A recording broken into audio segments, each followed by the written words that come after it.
Well, a lot going on, not just in Jason's barn, but all the barns. Jason may have a big entry into his barn after Monday. We'll see what takes place there. But for now, Amor Diener's there. The vet's pretty sure that he probably did put that line in that tibia. No idea how it happens. For the torque it would take to hit to whack that area and cause that damage, you would think that it would have to be him getting cast in a stall or something along those lines.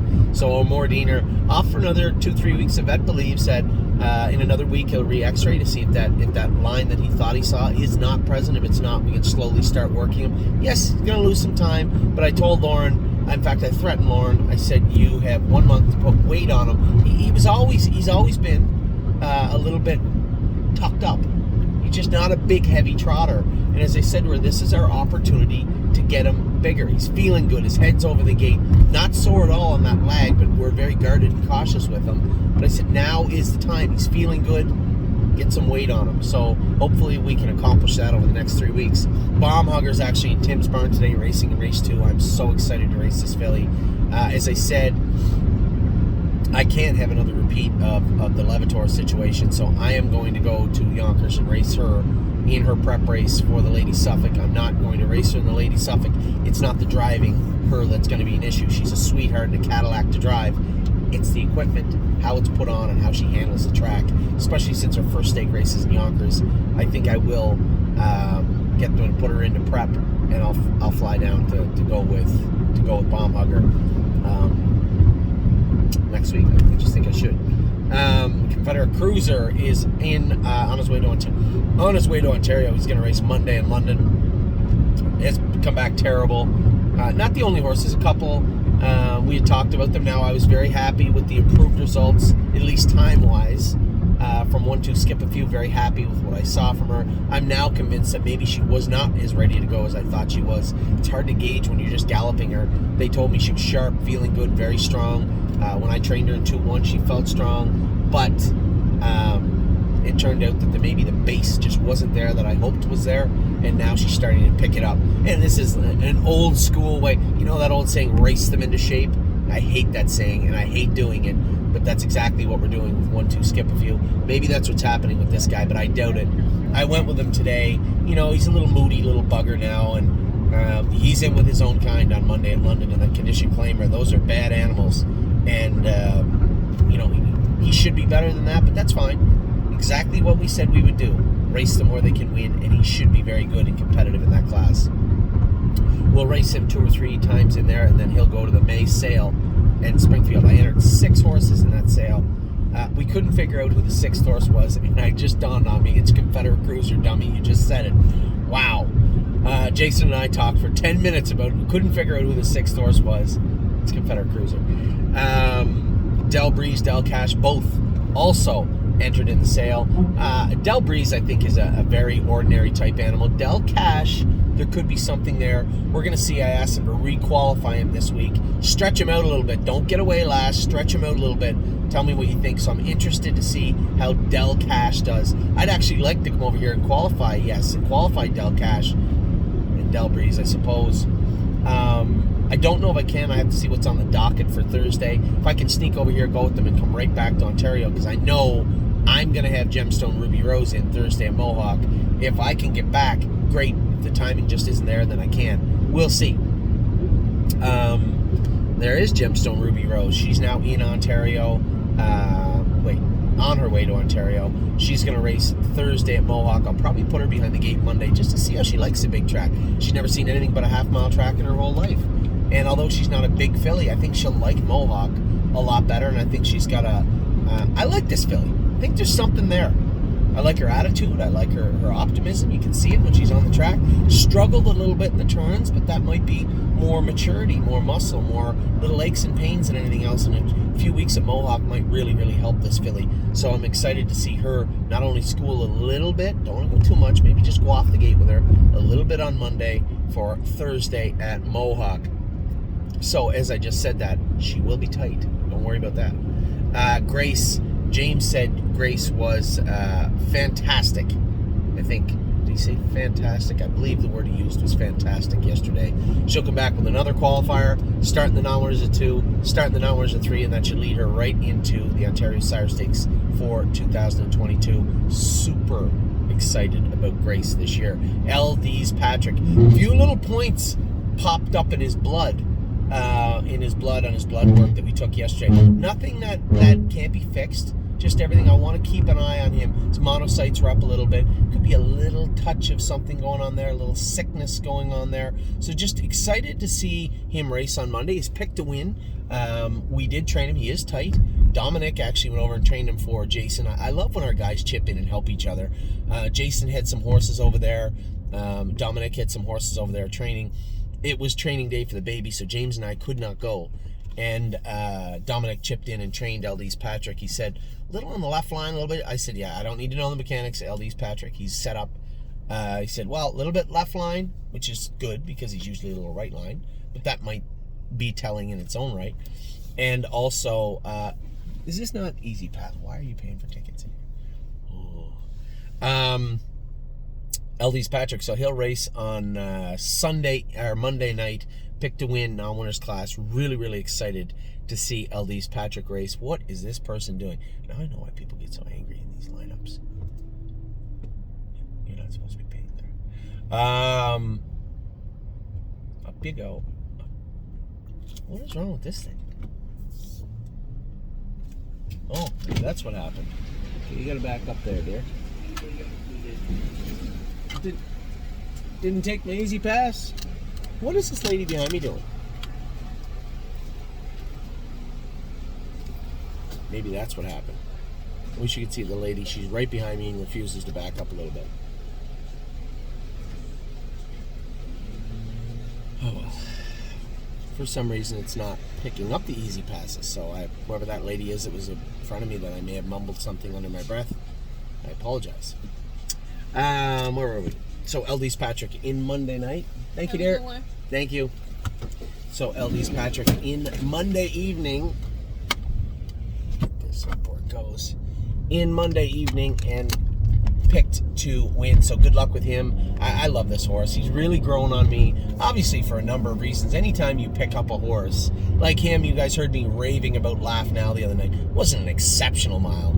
It's just if you knew the backstory behind how he got there, or you probably do, it does make it that much more exciting. And with LD's Patrick, just to see the transformation in his attitude in the barn, the way he behaves and what he's doing, I like him. It's hard not to like a horse that has transformed so much and done so much in such a short time. So he's in to go Monday. Good luck to him. Matt's MVP. We got him out to the field. I told everybody we're going to do right by the horses. If they're not good, and here's the thing. I know there's been a lot of people, not a lot of people, I'm going to say 5 or 6 people over the last year said, you seem to be drifting away from love it a little, own a little, love it a lot, and more to a more business-oriented atmosphere. And you may be right, somewhat. I'll give you that. Maybe we are somewhat in that direction. But I think you may see it that way, but it's more of a responsibility issue, right? I keep telling this and preaching this that I don't want to continue to repeat the mistakes of the past. And keeping horses that we shouldn't keep always ends badly. Always. It ends poorly. It always has. So understanding that and mitigating that finality, understanding the path that you're on and what is waiting for you at the end of it, because we've been down it numerous times, is just logical, and that's responsible. That's my job. So it isn't necessarily that we're getting away from own a little, love it a lot, but we're trying to move down the path of use your head and don't be stupid. That's my job, is to use my head. Don't make the mistakes that I made in the past, because they affect all of us. They affect you and they affect me. Matt's MVP is a horse, and the beauty of our system also is that for the people that didn't want to be on the Matt's MVP ride any longer, and there was plenty of them, we gave you the information in plenty of time, and there were people that looked at what I said and said, yeah, Anthony, that makes sense, and scooped those shares up. That's exactly how the system's supposed to work. If you believe what I said is accurate, and I believe it, I'm one of your partners, give Matt's MVP some time. He's trying his hardest to do his work. We couldn't work around the issues, the flashpoints, the triggers that cause these issues, but but they weren't major. They just compounded. So give him some time to get over them. He's a 3-year-old. He's just barely a 3-year-old. And this, for those of you that remember well enough, is a horse that I did not like last year. I hated his attitude. I really thought that he was not a good horse, but I gave him the opportunity because he looked good. And lo and behold, he actually was. He grew up to be a horse that actually did try. And you guys know me well enough now to know that I have a ton of respect for horses that try. You try to be a better horse, and I will be in your corner. And the opposite is true also. If you want to be a bad horse, you're not going to find any friends here. So for Matt's MVPs out in the field, just want the horse to grow up. Put some weight on him, let him relax, and then we'll work on him when he comes back in. Of Tom, I was down on her. Honestly, I entered her in the sale. You guys are going to hear about who's in the sale in a minute. It might shock you. There's 6 horses in the sale. Of Tom is one of them. That doesn't mean I'm going to sell her. Doesn't mean she's leaving. I trained her this morning by herself in 2 minutes. Not a super flashy mile, but improvement nonetheless. And it got me to thinking. Feels a lot like 1-2 skip a few here. Maybe they do got to race themselves into shape, these fillies. So she will race on May the 1st in the Buckeye. We'll reevaluate. And just because we paid $150 to take them to the sale in Ohio does not mean they're going to the sale in Ohio. But you got to put them in when you got to put them in. And right now, today is the last day to enter them. They extended the deadline from Wednesday. So today is the last day to enter them. I entered everybody that I thought could, would, and should be on that list. And they can easily work their way off that list starting now. And I guess coming to fruition, most definitely of the Buckeye, May 1st on that Sunday evening. They don't have to go out and light the world on fire. Just show me. Show me you're improving. Show me you're doing your work. I'll be happy to pull your name out of the pot. So, Of Tom on the list for that sale. 1-2 skip if you is not, and I'm happy I didn't put her in. She looked much better yesterday. She did a much better job racing than I did driving. Got away good, but shouldn't have moved her in the last turn. A stupid bonehead move. And not that it hurt her, but, I stay in, climb over helmet, and finish up on that helmet a 4th. That's a good mile. Instead, you exposed her and let her empty out a little bit, 29-4, when it could have been 29-2 on the end of it. Just a stupid drive. But she looked much better. What I saw was a much, much more improved horse that actually didn't mind the hobbles yesterday. Wears them long, wears them loose, but didn't mind them at all. So I'm expecting big things from 1-2 skip a few at Miami Valley on May the 1st. Procrastinator, just can't. Just, no good deed goes unpunished, they say. I just thought we'd go to Miami Valley for a nice little easy maiden. They just went 52-2. Now Mercer 2 went 51-2 or 51-1. Yesterday, somebody told me it's just ridiculous. So, but this is the problem we have with Pacers. You think you have a good one, and everybody else does too. So we'll see. These 52 miles, they'll burn a lot of these colts out. We're still going to try and hide this horse. I like him. I think he's going to be a nice horse. And quite frank, I'll be completely honest with you. I would suspect after his first Buckeye, I'm going to take him back to Mohawk and race him at Mohawk a little bit. It's hard to believe, but I think Miami Valley is much tougher than Mohawk right now. Isn't that hard to believe? But we have to be able to see that too, right? We have to be able to see the scoreboard in the playing field and say, okay, maybe over here, maybe at the Meadows, maybe over here there's a cheaper class for this horse. Maybe it's Mohawk, maybe it's the Meadows, but find a place he can win. Find a place he can do good. If it's not Miami Valley, stop going to Miami Valley. Now, as I say that out loud, we did go back to Miami Valley this week because Jason was going down there with Slim Jimmy anyway, so we'll see. Purple Aura, going to train her up next week. Now we are.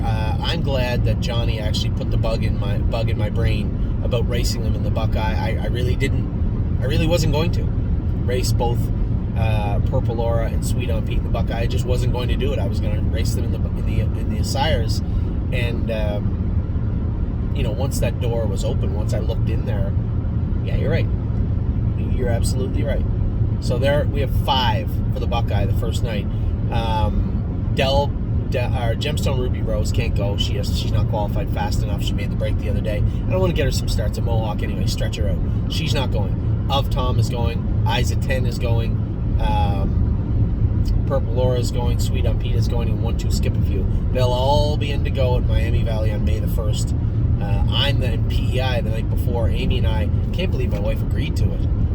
To get up in the morning, 5:30 in the morning PEI, fly to Montreal, fly to Chicago, fly to Dayton. That's a milk run. And we get in at 1 o'clock in the afternoon. Races start at 4:45. Probably get a hotel in Dayton, have a quick nap maybe. I don't know if we'll be able to have a nap because we'll have to go directly to Dayton. I think it's 45 minutes. I'll have to check.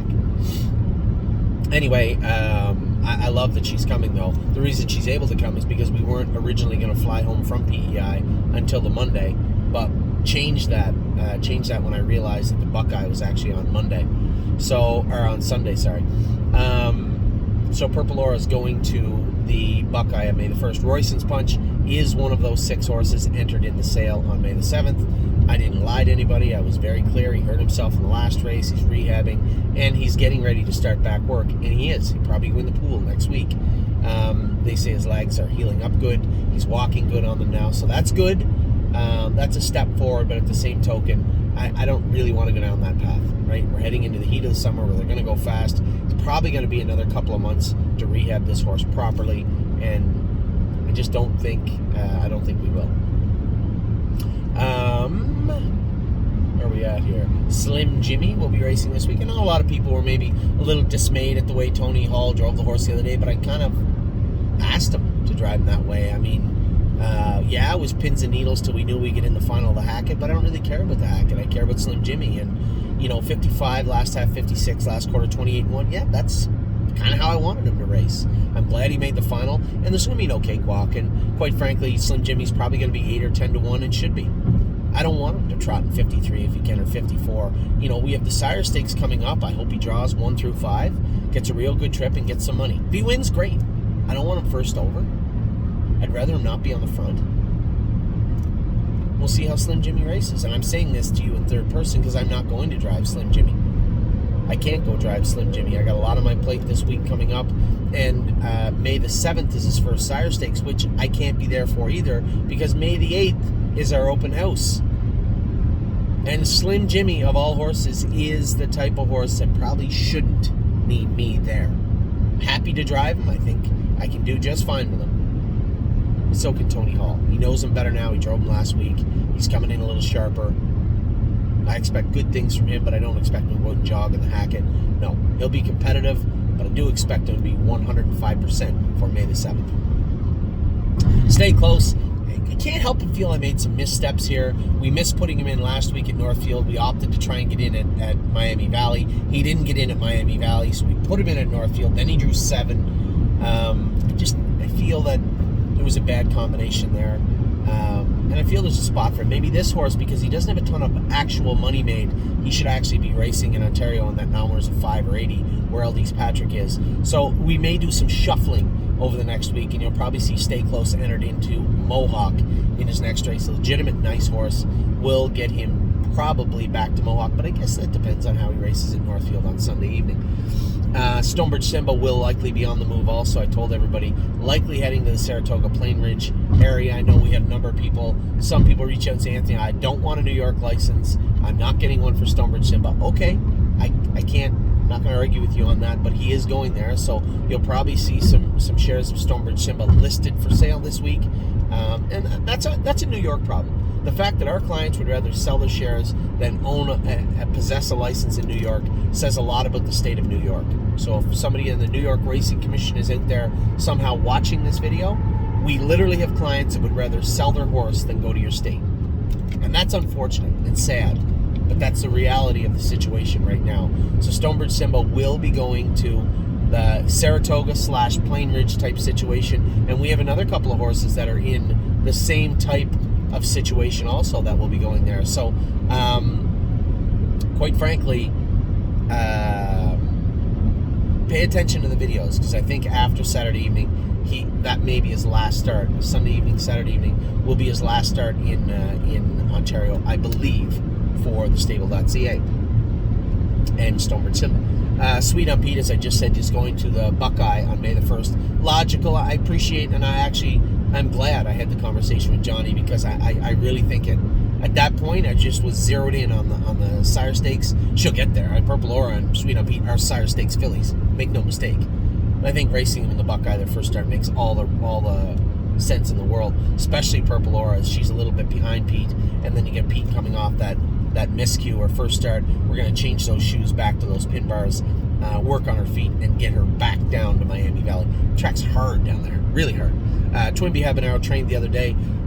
He'll continue to train until we get him ready for racing. I suspect that's a horse will probably go to Tioga with Jared. Actually, you might qualify him and race him once at Mohawk, but that horse will likely head to Jared. For a lot of people saying, is he going to the Sire Stakes? Probably don't really care that much about the Sire Stakes or Excelsior with this colt. I don't think he's a Sire Stakes colt anyway, but I don't really care that much about the Excelsior when it goes to Vernon or when it goes to Tioga. Fine, maybe we'll float over that way, but I'm not going to run him to Buffalo just to watch him make a break. This is a horse I think has a decent future in front of us as a racehorse.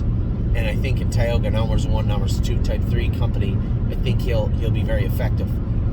If I can extrapolate what I saw the day I trained him in 210, 212, before we took those OCDs out of him, I think he's a better, sounder looking horse. I guess I should start this with, he's sound. The soreness that I saw before that operation is gone. The horse is 100% sound, so that's a good thing. That's a big feather in our cap. We'll get him moving back towards races. I finished watching train this morning in 58 off half in a minute. Looked like he went a mile in 210. Horse is getting very close to ready to go. Jason's going to qualify him next week, and Jason loves going with this horse anyway, so I think it'll probably Jason. I already know where Jason's going with this. Jason, I can tell the wheel. I can see the wheels spinning in your head. Qualify him once or twice, and if we can sneak him into the amateur, you'd love to race him there. And quite frankly, I don't have a problem with that. This is actually one horse that Jason actually gets along with very well. So I don't want Yes spent this year. I want him used appropriately, managed appropriately, and whether that's the odd amateur here or there, or some races in Scioto or Northfield. And quite frankly, I did mention this horse to Jared about going to Tioga. If the open at Tioga is a little weak, I got the horse for you. He can go there. Yes has been such a good horse for us. I just want to race him in a way that is good for him and good for us.